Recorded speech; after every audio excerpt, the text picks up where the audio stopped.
McKinney North Bulldogs fell a little bit short in their second half comeback against Wylie East, losing 50-26. A lot closer game than that was, though. I'm joined by now head coach Mike Fecci of the McKinney North Bulldogs, and have to be pleased with your team's effort against a very dangerous Wylie East team. You were in it all the way until about midway through the fourth quarter. Yeah, you know, we had a rough first quarter, rough first half. Weren't able to do the things we thought we could do. You know, we were down 35-7 at half, and we were able to come out in the third quarter and get some things going, force some turnovers, put some drives together, get some points on the board. You know, pull within 10 at the end of the third quarter and be down by 10. And our kids fought, and they fought the whole night long. You know, and that's credit to them. It's kind of what they've done a year long. Well, we'll get to the highlights. It was probably one of the worst starts you could have imagined against Wylie East. They get a safety to start off, and then their first play after getting the kickoff from the safety, scored an 80-yard touchdown. They hit a bunch of big plays early. They did. They went up top early, and you know the safety really you know set the tempo for them. Kick off to them in the very first play. They throw a post to that big tall receiver, and he scores. And you know you're down 9-0 before you even know what happened. But you know, it was early in the ball game, and our kids kept playing and kept fighting. Came out in the second half with a little different attitude, and were able to make some plays. Like right here, Evan Jones. You know, they go for two, and he intercepts this pass right here, and you know, we just played. We just got after it. Down 22-0 going into the second quarter, but you keep with the run game, and Justin Jones had a big game for your team. Yeah, Justin had a great night. You know, he went over 100 yards. Dukes makes a great throw right here to KJ Bulchek. He makes a great catch on a big third down for us. And, you know, we did. We just kept playing. We kept fighting. We're able to punch. Ronald's able to punch this ball in right here. And, you know, we started getting a little bit of momentum going, and then it just kind of kept going from there. Ducey on offense had a good game, except for a couple of picks late. Threw a touchdown, 243 yards passing, one of his best games of the year. Yeah, he played well. He did. You know, at the end, he was just trying to make plays. And I told him after the game, you know, good quarterbacks, you know, they want to make plays. And Ben's done that for us. Ben's not afraid to throw the football and try to make plays. And, again, our defense forces a turnover right here. You know, just really played with fanatical effort in the second half. Your defensive ends in particular had a great game against this Wylie East. They did. You know, here's a fumble recovery by Malik Golden. You see all these guys out there trying to block for him, trying to get him in. Our defensive ends, Ashana McClay, had a great night for us. Eric Mills and Don Parrish played well up front. James Tripley gets a big sack right there. You know, we started playing with emotion, and we started playing with fire in the second half. And there's Ashana getting pressure right there, and they called that a forward pass. And but, you know, anyway, we just started getting after it in the second half. Shun right here, he's lines up as a tight end. Yeah. He's going to have a big game. Yeah, you know, it's funny. He doesn't ever come to pass hole when we work on this during the week. And we called this play with, it's not supposed to go to him, but that's where the read took Ducey, and the Shun caught it, and like he's done it 1,000 times. But actually, it's his first time. So big play for him, proud of him. Big throw right here to Trey Sanders. Almost gets in right there, but we're able to come in and punch this ball in here with Justin. It was 36-7 at halftime. Wylie East was on top. You scored on a couple of Ronald Jones runs, and also a Ducey pass to Evan Jones. Cut the lead to 36-26 before the third quarter is over.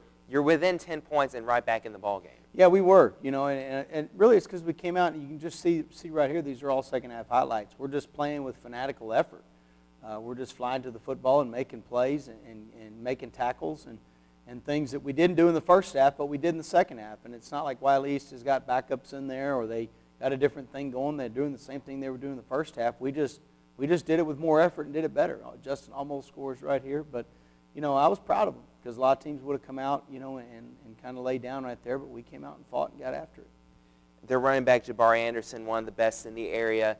Their wide receiver, Marcel Aitman, is the best wide receiver statistically in the area. And Malik Golden played him well all night long. He did. Malik played him real well. Take away the first play of the game where they went up top on him. You know, he came back and answered and held the kid, I think, to 2 catches on the whole night. And, you know, Malik's a good football player. He's come a long way since the beginning of the season. And I was real proud of him for that. You know, I mean, to go up there and they score the first play like that, you know, it can easily get in your head as a corner, but it didn't faze him. He just kept playing and kept getting after it and did a good job. It's about 6 minutes left in the fourth quarter. You're having to go for more now offensively, down 10 points. And their last 14 points for Wylie East were scored on interceptions, returns for touchdowns. Yeah, they were. We know that one of them was Ben just didn't really make a real good read on one of them, which happens from time to time. And then The other one, he's just trying to make a play late, trying to get us back in it.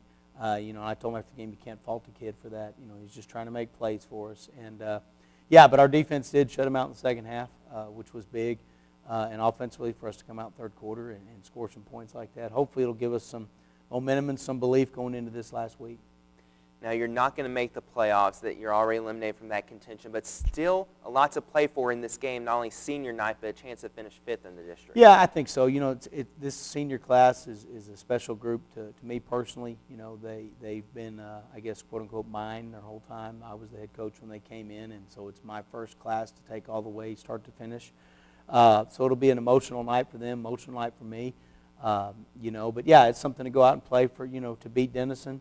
And as I was telling you before, if you're not going to make the playoffs, you want to beat everybody that doesn't. And the losses you have, you want to have them to people that are going.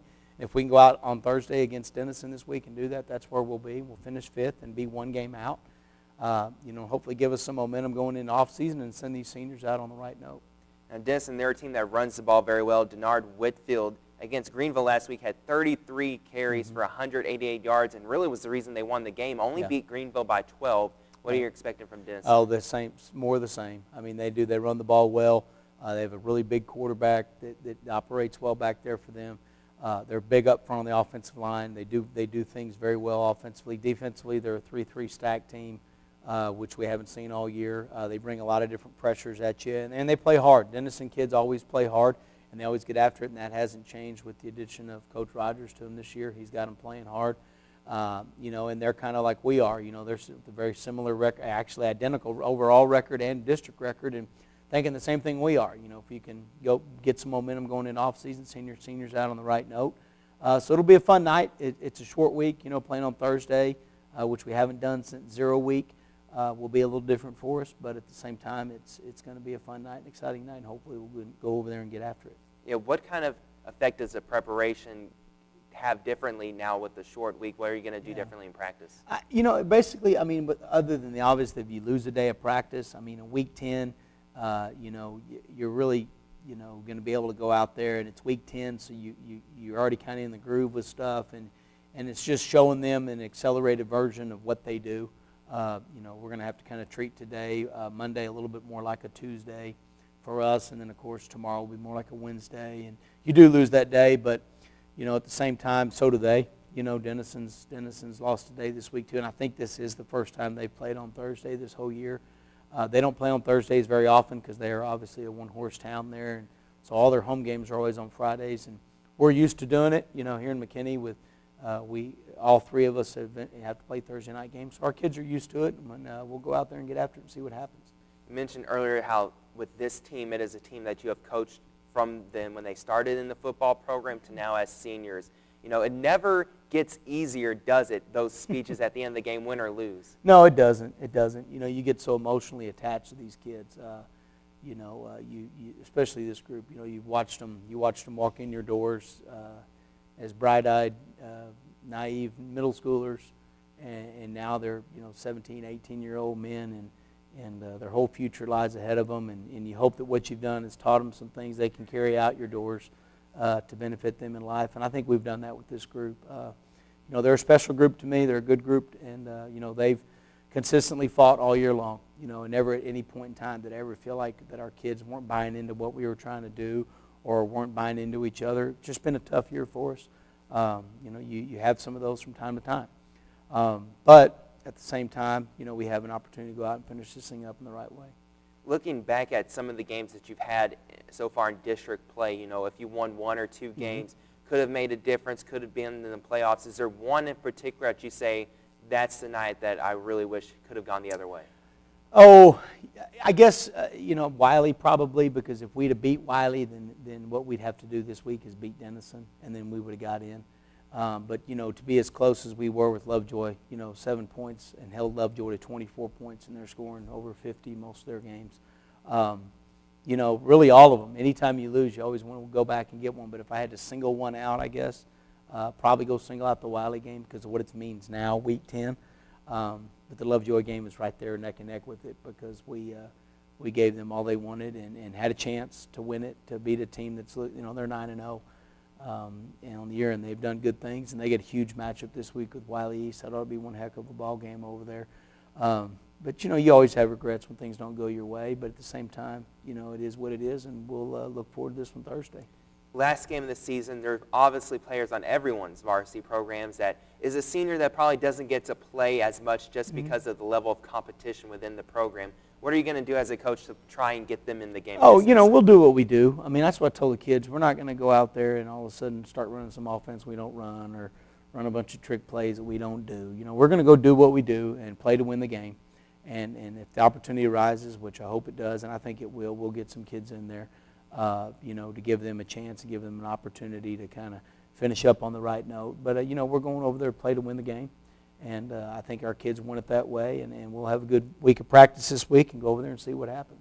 What does it mean for you as a coach to have those players that know that they're not going to get that starting opportunity throughout the year, but they still put in the effort every day in practice? Those are the ones you remember the most, because they don't have the extrinsic factors keeping them going like the other guys do,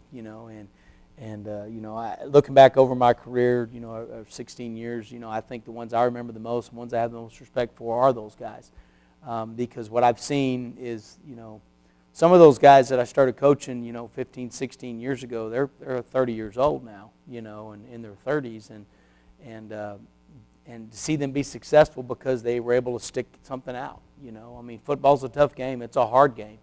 And to stick it out and to believe in the team concept of things and to know how to overcome adversity and just keep working every day. Those are the ones you cherish. Those are the ones you admire. And we got some guys like that on our football team that I know are going to be very, very successful men one day soon because they know how to just put their mind to something and stick with it and control what they can control. We talk to them all the time about that. Those kids can't control whether we play them or don't play them, or can't control the weather, can't control the officials. Control yourself, and that's all you can control, and hopefully that's the lesson they take from it. And like I say, we'll go out Thursday and get after it. Coach, thanks again for joining us here on Sports Talk. It's not going to be a playoff year for the McKinney North Bulldogs, but certainly still a lot to play for on Friday night against Denison. Senior class wants to go out with a win in style.